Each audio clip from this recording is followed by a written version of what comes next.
The bedroom light was off, but the television in the hallway was casting a pale blue glow under the door. I set my suitcase down at the foot of the stairs and listened.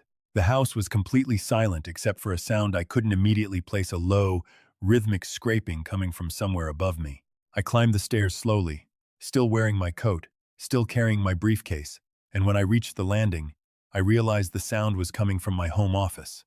The door was cracked open just 2 inches. Through that gap, I could see my son Marcus sitting at my desk at 11:30 at night, going through my filing cabinet drawer by drawer, pulling out folders and photographing each page with his phone. I stood there in the hallway for a long moment. I did not push the door open. I did not say a word. I simply turned around, walked back downstairs, and sat in the dark kitchen with my coat still on, and I thought about what kind of man photographs his father's private financial records at midnight, when he believes his father is still 300 miles away in Nashville. My name is Walter Gaines. I am 63 years old. I spent 38 years building a civil engineering firm from a single drafting table in a rented office in Columbus, Ohio, into a company that now employs 412 people and has completed infrastructure projects in 22 states. I did not inherit anything. My father was a high school shop teacher in Dayton. My mother cleaned houses on weekends to help pay for my college tuition. Every single thing I have ever owned, I built with my hands and my mind and a willingness to work while other people slept. I have 2 sons. Marcus is 37. Derek is 34. I also have a daughter, Claire, who is 29 and lives in Portland, Oregon, where she teaches middle school science and calls me every Sunday without fail. I want you to hold on to that last detail, friends, because it matters more than anything else in this story. My wife, Sandra, and I were married for 31 years before she passed away from ovarian cancer. She died on a Tuesday in March, 6 years ago, and I held her hand the entire time. There was no dramatic last conversation. She just looked at me and said, quietly, "You're going to be okay, Walter," and then she wasn't there anymore. I have never fully recovered from that. I don't think I was supposed to. After Sandra passed, I did what I always did. I worked. I threw myself into the company. My sons were both already working in the business by then. Marcus as Vice President of Operations, Derek as Director of Project Development.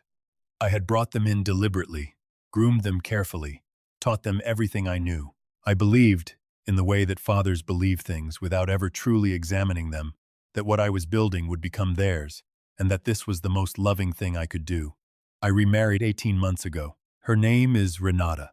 She is 51 years old, originally from Savannah, Georgia, and she came into my life through a mutual friend at a charity event for a children's hospital. She was warm and composed, and she laughed at my terrible jokes, and she made me feel, for the first time in 5 years, like the future was something to move toward, rather than something to endure. I know that some of you listening right now are already forming an opinion about Renata. I want you to hold that opinion loosely. Reality has a way of rearranging what we think we know. The business trip to Nashville was routine.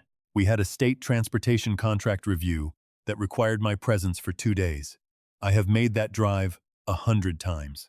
But on the second evening, after dinner, I checked my email and found a message from our corporate attorney, a man named Gerald Park, flagged urgent.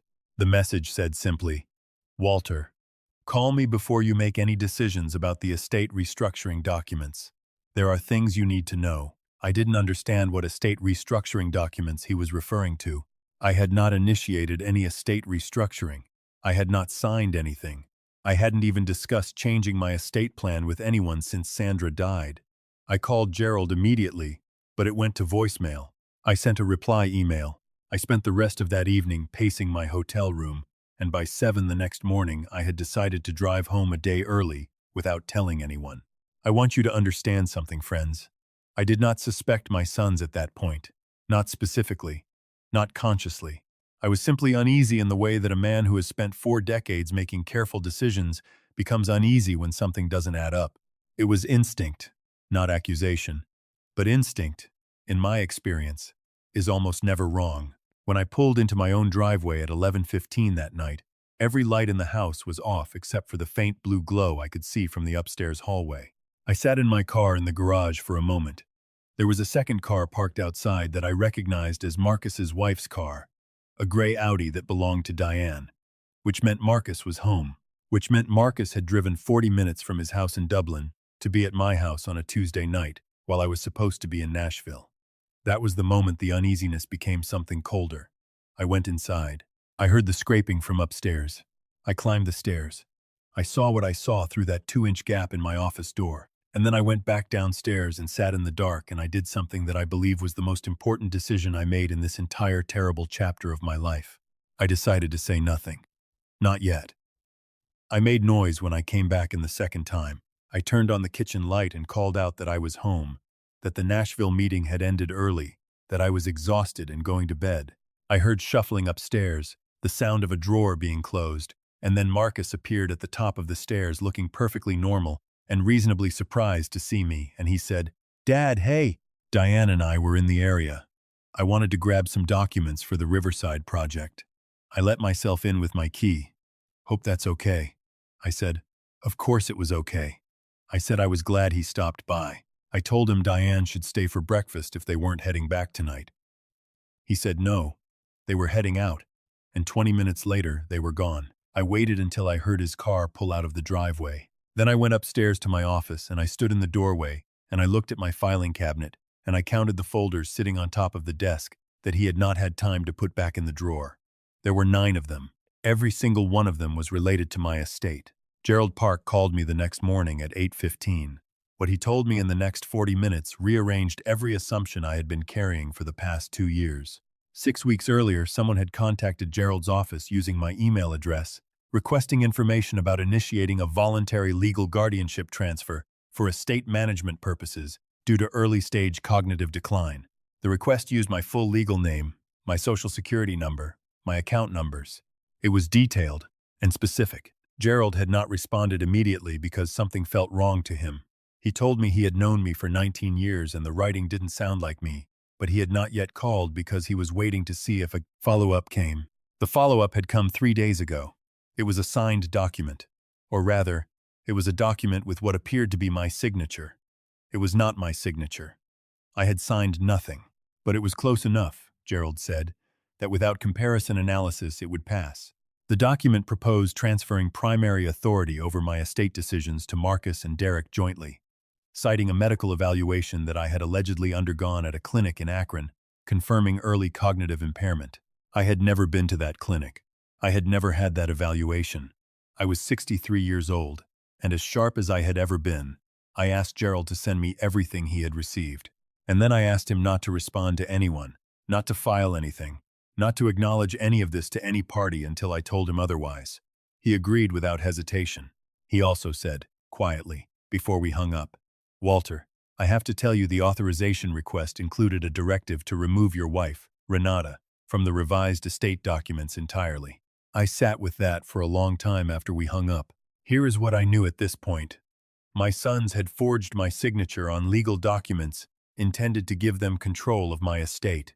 They had fabricated a medical diagnosis to justify it. They had come to my home to photograph my financial records while I was away, and they had made sure that Renata, the woman I had chosen to build a new life with, would be erased from everything I owned. What I did not yet know was whether Renata was part of this. That question consumed me for 3 days. I watched her carefully. I watched the way she spoke to Marcus when he came to dinner that Friday. Easy and natural. No glances exchanged that carried hidden meaning. No pauses that felt scripted. I watched Derek call on Saturday morning and I watched her hand me the phone without hesitation, without any flicker of anything except mild domestic routine. On the 4th day, I did something I am not entirely proud of but which I believe was necessary. I had a private investigator named Roy Casamano, a man I had used twice before for background checks on potential business partners, conduct a quiet 2-week review of Renata's communications, finances, and associations. I told Roy exactly what I was looking for, and I told him I needed the truth, regardless of what it was. Roy called me 12 days later. He said, "Your wife has no connection to this. None. Her financials are clean. She has not been in contact with your sons outside of what you'd expect. In fact, Walter, there's something you should see." He came to my office that afternoon and he showed me a screenshot that one of his contacts had recovered from a messaging thread. It was a text sent from Marcus to Derek, dated 5 months ago. It said, "She's the problem. Dad's not going to do anything we need him to do as long as she's in the picture. We need him declared incompetent before he changes the will again. Before he changes the will again. I read that phrase 3 times. It told me everything. At some point in the months after I remarried Renata, I had updated my estate plan to include her appropriately. My sons had discovered this.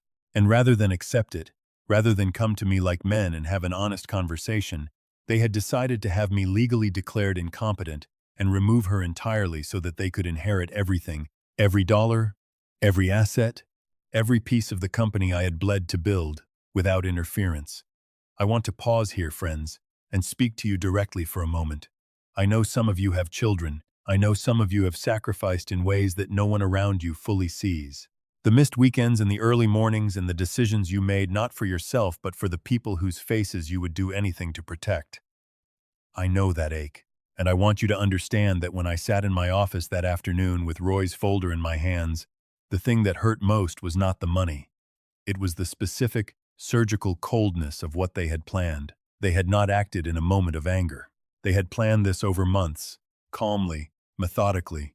They had forged my name. They had invented my illness. They had looked at 38 years of my life and seen nothing but a number with their names on it. I allowed myself one night to feel that fully, and then I went to work. I am an engineer by training and by nature. I do not act on emotion. I act on information, sequence, and precision. Over the following 3 weeks, working in complete silence, I assembled everything. Gerald Park quietly flagged the fraudulent filing with the appropriate authorities and preserved every digital record of the communications that had originated the request, including the IP address logs that traced back to Marcus's home office computer. Roy documented and notarized his findings.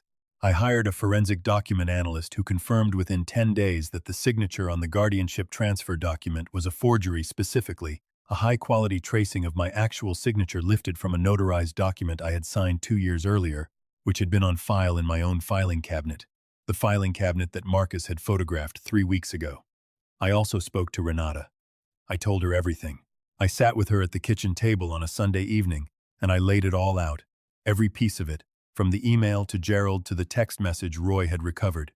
She sat very still the entire time. When I finished, she said nothing for almost a full minute. Then she said, "What do you need from me?" Not "what does this mean for us?" Not "are you sure?" Simply, "What do you need from me?"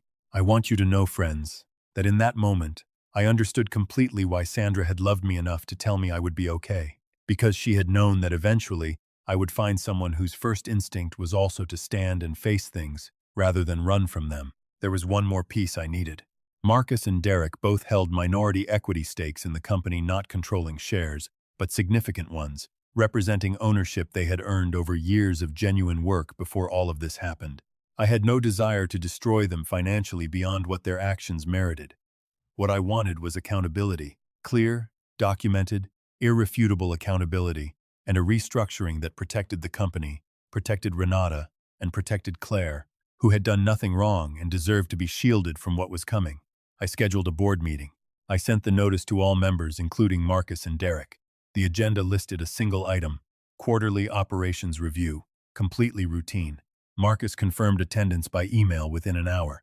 Derek confirmed attendance by phone. He asked if I wanted him to prepare any slides. I said that wouldn't be necessary. The morning of the board meeting, I arrived 40 minutes early. Gerald Park was already there. Roy Casamano was in the building, though not in the boardroom. The forensic document analyst had submitted her written findings the previous afternoon. Everything was in order. Marcus and Derek arrived together, which they sometimes did when they drove in from the same direction.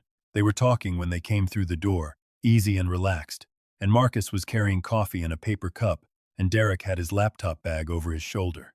They sat down across from me at the table the way they always did, and Marcus said, "Morning, Dad. Nashville run smooth?" He smiled when he said it. I looked at my 2 sons across that table, and I thought about teaching Marcus to throw a baseball in the backyard in 1995. I thought about the summer Derek broke his arm falling out of the oak tree, and I drove 70 miles an hour to the emergency room with my hazard lights on, and I didn't breathe properly for 40 minutes. I thought about the morning they both carried their mother's casket out of St. Michael's Church in the rain, and how I had reached out and touched each of them on the shoulder as we walked, because I did not know how to say what. I felt, and touching their shoulders was the only language I had. And then I opened the folder in front of me. I did not raise my voice. I did not lecture.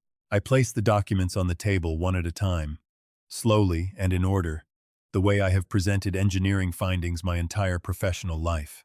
The fraudulent guardianship transfer, the forensic signature analysis, the IP address records tracing the filing to Marcus's home computer, Roy's investigation file, the recovered text message, the photographs from my filing cabinet, time-stamped from a cloud backup on Marcus's phone that his provider had produced pursuant to Gerald's legal request, showing every page Marcus had photographed that Tuesday night, dated, time-stamped, and legally obtained.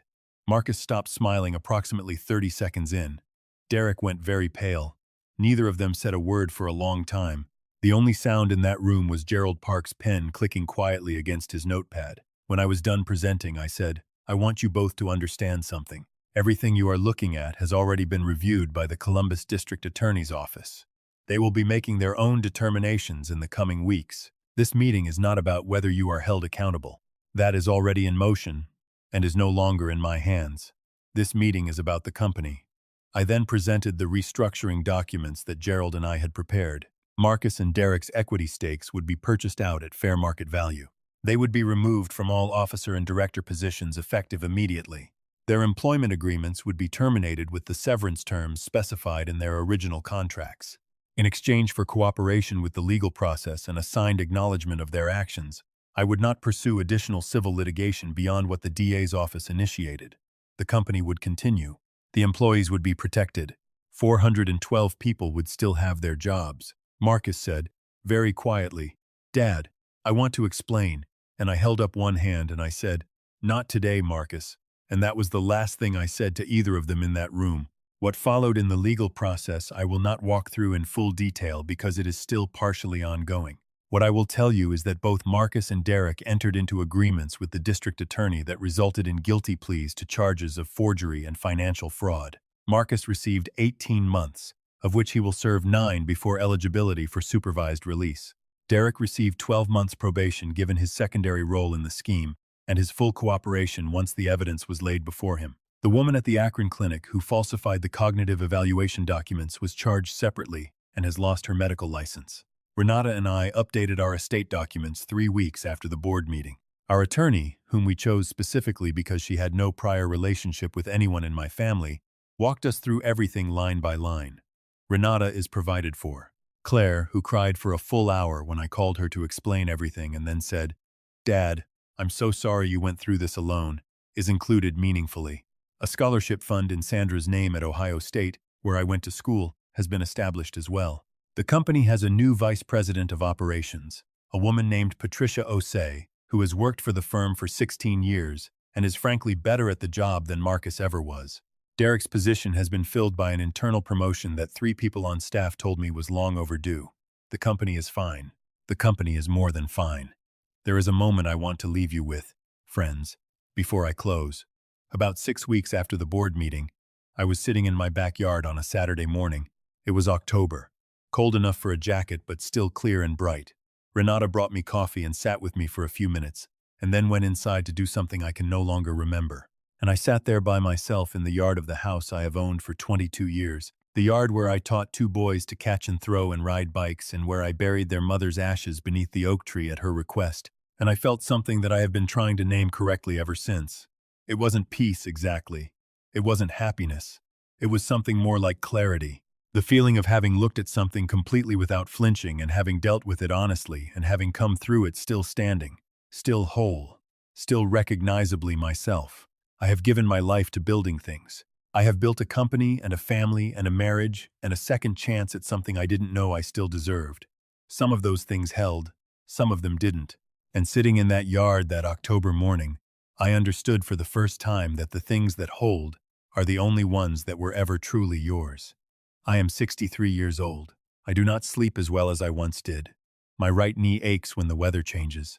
I am learning, slowly, to let Sunday mornings last longer than they need to. Claire called me last weekend and we talked for 2 hours and laughed more than I expected. Renata has taken up gardening, and she has enlisted me as her reluctant assistant, and I have discovered that I do not entirely mind it. I don't know what Marcus and Derek are doing right now. I genuinely don't. Some nights that costs me something. Most nights it doesn't. What I know is that I did not become a man who looked away from hard things, and I did not become a man who let the worst moment define everything that came before or after it. I built something that lasted, and no one, not even the people whose names I gave, was ever going to take that from me quietly. Thank you for sitting with me through this one, friends. I mean that.